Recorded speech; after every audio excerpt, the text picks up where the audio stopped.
Well, good morning folks. Another year gone, Christmas is out of the way and done and dusted. What am I up to today? Well, I've got a solar panel to put up on top of the dog canopy or the dog box. I did have one up on there, a flexible panel that Shad gave me, Shad Donahue.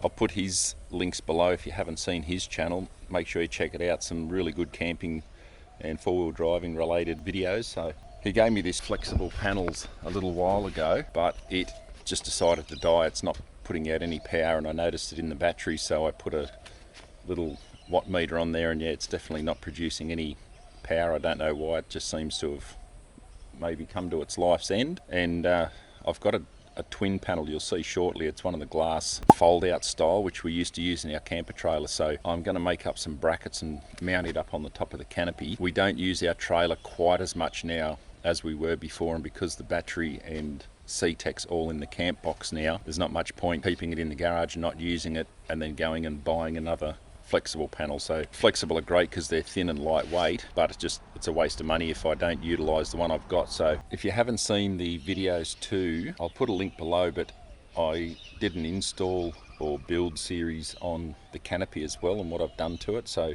be sure to check those out and see how I've set this up for camping. It's starting to warm up out here, so I'm just going to show you how I do the install and the mounting brackets I use. So I've got a little box of goodies there I grabbed from the hardware yesterday. So I'll pull this old panel off, which I did stick down with some Soodle silicone adhesive. I was kind of torn between two different ways to mount it.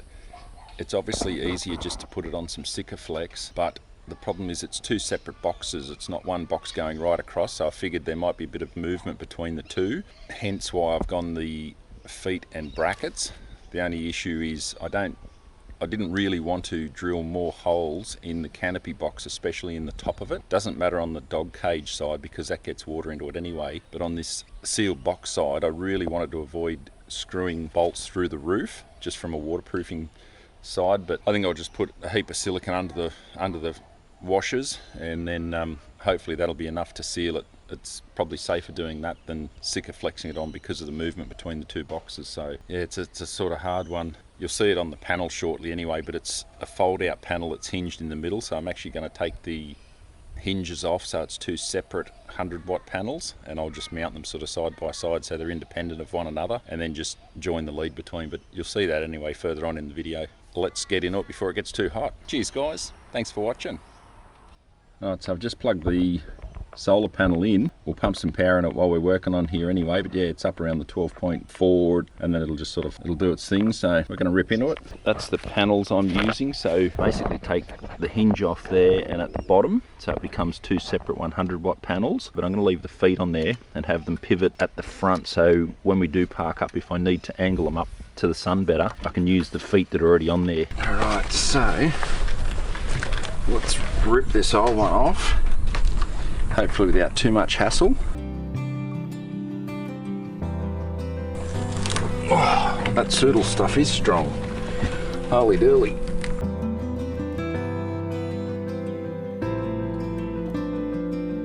That is some bloody strong stuff. Little tip, Soodle T-Rex. Personally, I think it'd leave Sikaflex for dead. Very permanent though. Once you get it on here, you won't get it back off, as you can see. So I'll keep plugging away and see. I might have to get a bar or something in underneath it to try and lift it because it's on here bloody strong.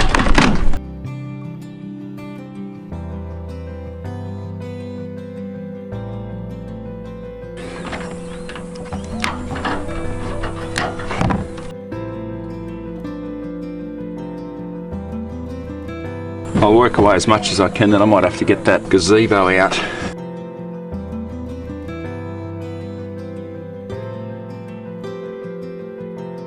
Now we're getting somewhere. As you can see too, there wasn't a lot of Soodle on here holding it, so it's bloody strong stuff.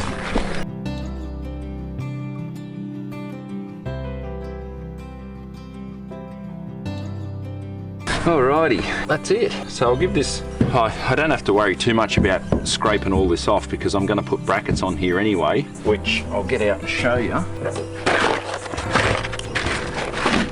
Now they are a 50 by 50 by 40 mil by 2 mil thick, just a little L bracket like that.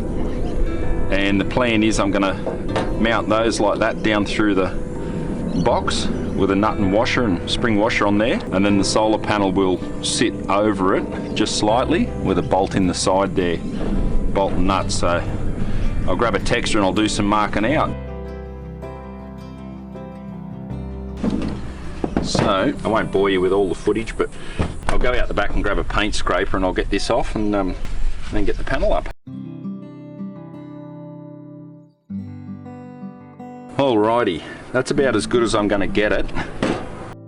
And as I said, because I'm going to mount the panel on the feet, that could have stayed on there anyway, it didn't matter, but that's all the remnants of it, all there. So I'll shot that in the bin and get the panel up here. God, it's getting hot and the reflected sunlight coming up off this box. I'm going to have the best suntan under my chin and neck that I've ever had. So let's grab the panel and do the next bit. Alright, so as you can see, the two boxes are slightly wider than the panel, which is great. So once I take these off the hinges, I can sort of centralise them and then just join them back with the wiring on the back. For now, so I'll disconnect this side and work on it first and then do this side. So I'll disconnect off the solar controller. Now with this panel, it has got an inbuilt regulator, but because of the CTEK having its own regulator, we bypassed it. So these two cords were going to the other terminals, which we've taken out when I got the CTEK a couple of years back. So we unscrewed them off here and we put them both into the one inlet, and that way it bypasses any voltage or charging control of this, and then unregulated power feed basically comes out of there to the CTEK. So you can pull these two off. Good little tip too, if you're ever doing tech stuff that you're not 100% sure of, simply take a photo, and that way you've got it as a reference straight on your phone when you go to connect all your stuff back up. If you get stuck, it's only a matter of opening your phone, looking at the photos, and away you go.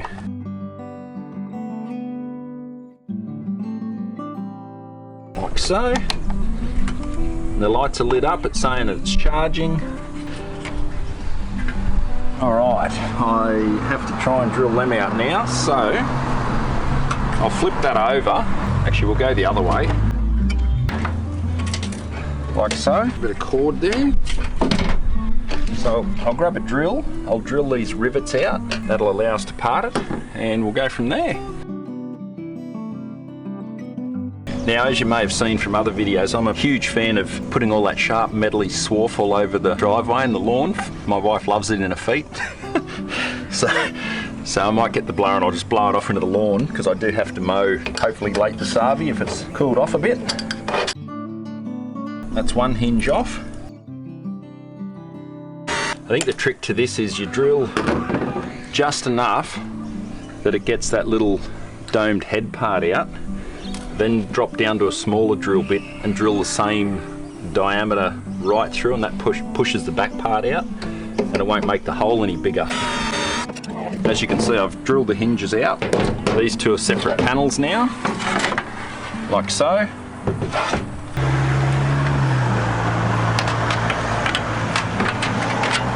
So that one's still connected, so I'll prop that down here for now. That might as well keep charging while we're up here. Okay, so this panel is a separate. So my plans hopefully were to have the panel mounted like so, and if I had enough height in it, I would love it that I could pivot it up and then use the original stand like so to prop it up. I better just grab the blower and get rid of all that swarf.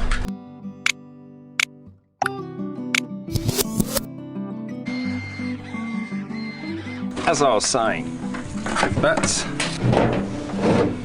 that's down like so, holy dooly, that glare off that box is getting bright. Yeah, if I have that, that'll mount like so. That way there's a bit of a gap under it as well for airflow when we're driving. I'm just hoping that there'll be enough height in it that I can pivot that up.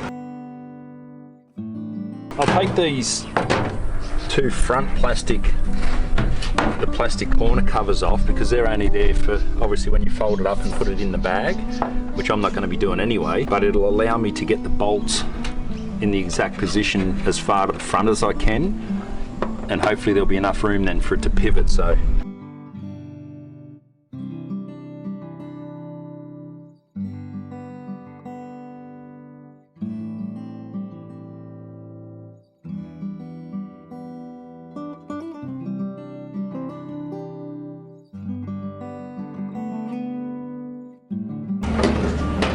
yes, it does.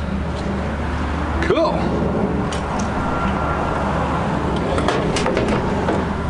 Alright. So, I'll drill these other rivets out, mount all them on, and then I'll mark them, drill them through the box and go from there.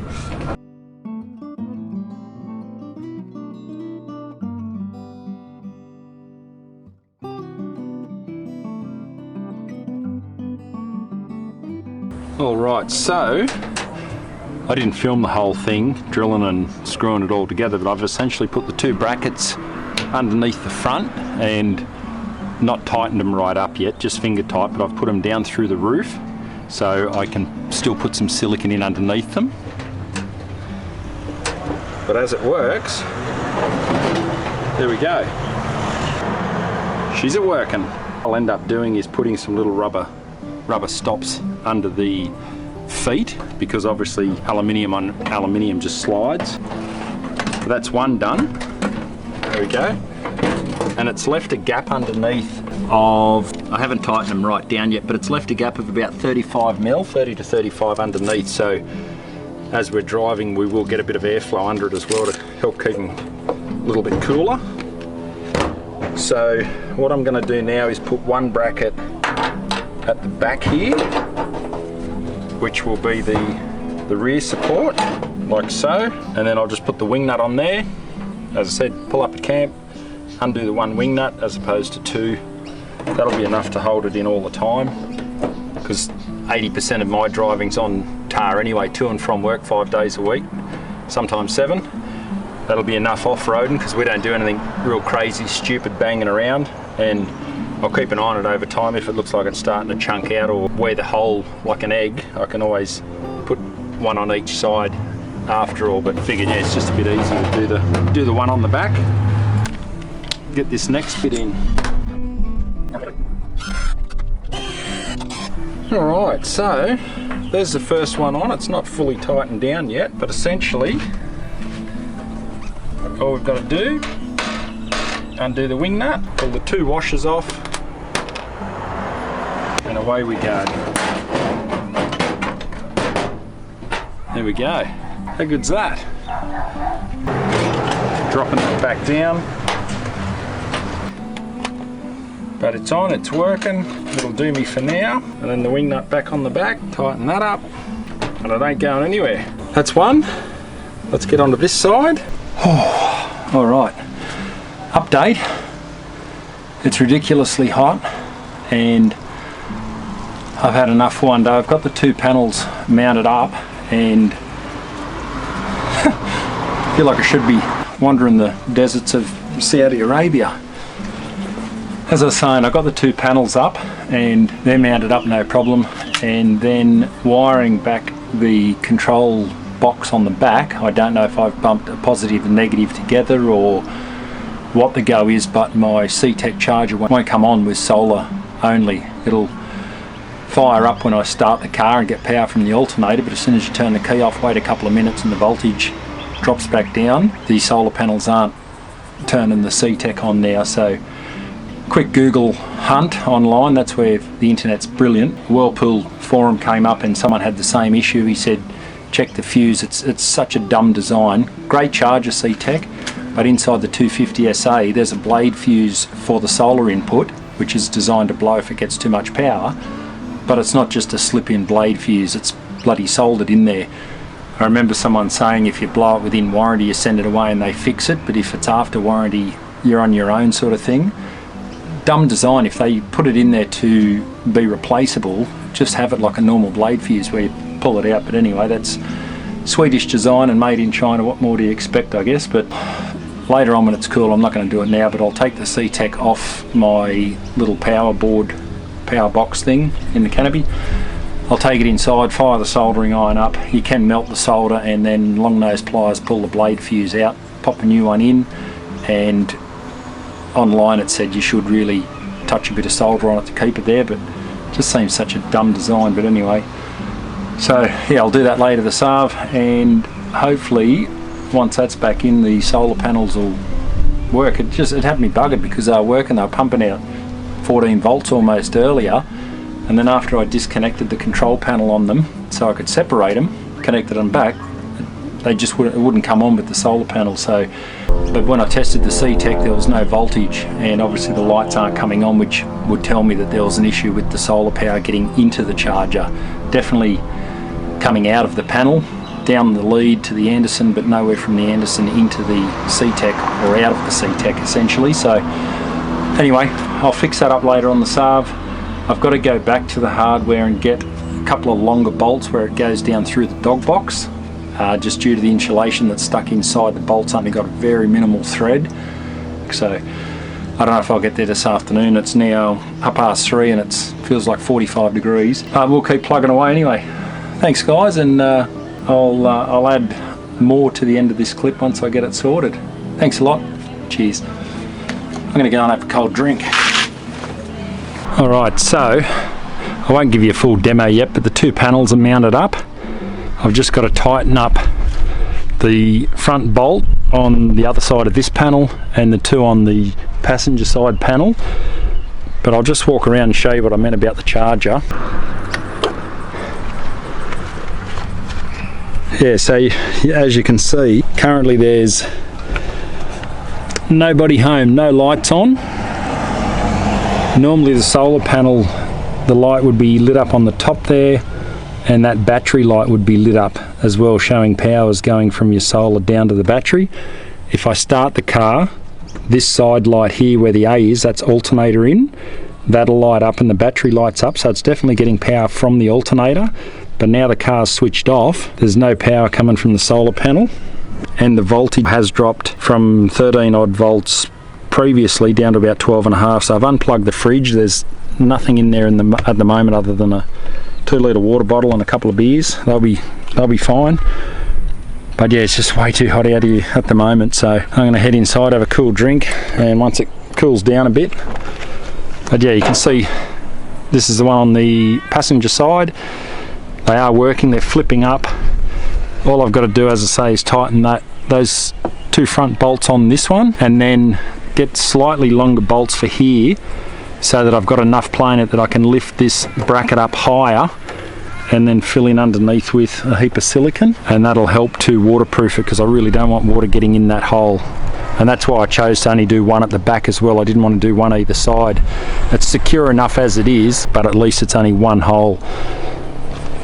And you can see, yeah, you can see up inside, that's just a temporary bolt that I found in the garage. You can see that bolt, that one there is probably long enough, but as I said, it's hard to get silicone under it, so I might just have to get a couple of slightly longer bolts. There is another one up under here.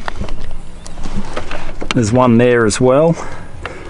I just don't want them too long, because then obviously if they're hanging down, you're likely to catch your hands on them. That one's probably a bit too long. So anyway, that's where we're up to. I will head inside for a cold drink and I'll catch you after. 24 hours later.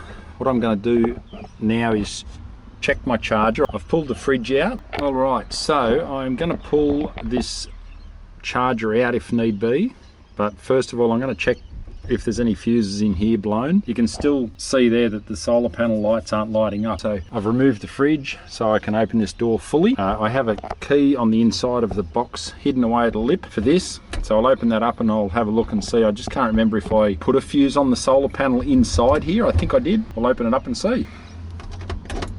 Actually, I might put that light on so we can see a bit easier. Now the wiring doesn't look pretty in here, folks. I do have to clean it up. Okay, so I'll grab that camera off and show you. Yeah, so fancy doubting my electrical skills, eh? That cord there is power from the solar panel going into the CTEC. So basically it comes down off the solar panel through that plug or port over there, through the blade fuse and up through the back of the door and around the front here into the solar panel in. So with a bit of luck, it's just that fuse that's blown and not an internal fuse. So let's have a look. Yes, thank goodness. It is only that fuse. So, thank God I put that on there in the first place. I don't have to pull the CTEC apart and unsolder it. So that's just a simple 15 amp, I think, blade fuse. I'm not sure why that wire is triggering. I might address that while I'm here. There's a loose terminal somewhere here. Actually, that needs plugging back in. That's why. Come out. So I will pull that blade fuse out, put a new one in, and we'll see how we go. All right, so I'll just fix this wire first.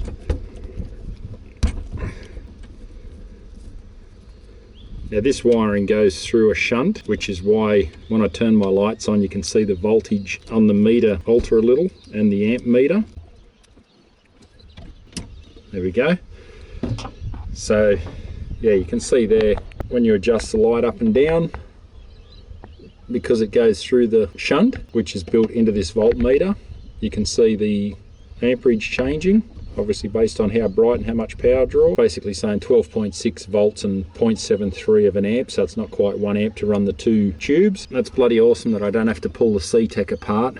Just reinstates or reinforces, I guess, why it's so important to fuse any power source. A solar panel is still considered a power source, and due to the fact that it's an unregulated solar panel coming into the CTEC and the voltage varies anywhere from 14 to typically 20 or 22, you've got to have it fused. Otherwise, if that fuse had blown inside the CTEC, I'd have to pull the whole thing apart and, as I mentioned, yeah, desolder it and all that sort of thing. So I've got a box of spare blade fuses here, which I'll leave under the passenger seat in the car. So 20 amp. Okay, so we'll pull this one out. And I'll just shine a torch behind it. You can see inside there the little terminal's blown in the guts. So I must have literally just touched the edge of the metal onto the positive wire maybe. Yeah, that's a 20 amp, so I'll swap that over. And I'm just unplugged the Anderson plug where it plugs into the car. Even though the car's not running, there's still chances of a little residual power going through there. And we'll plug this one back in. Close the lid. God, I'm glad that I did put that on there because that's so much easier. Righto. Close it up, shot that one in the bin. Just disconnect that, just in case. Well, there you go, look at that. New fuse is in, and that's already, CTEC's come on, solar panels are charging and battery, so we've got full power again.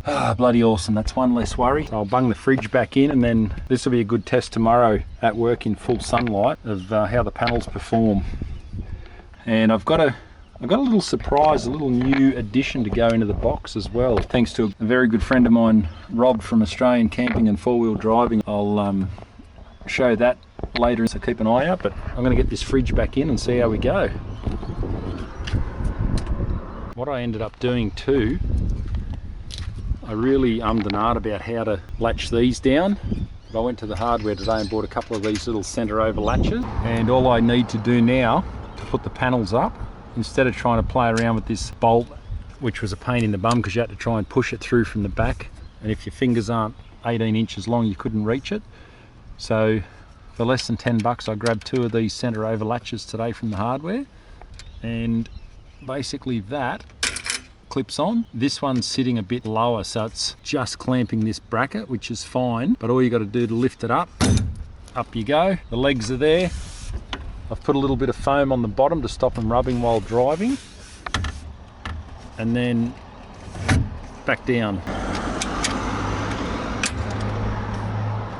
The one on the driver's side is a little easier to get off,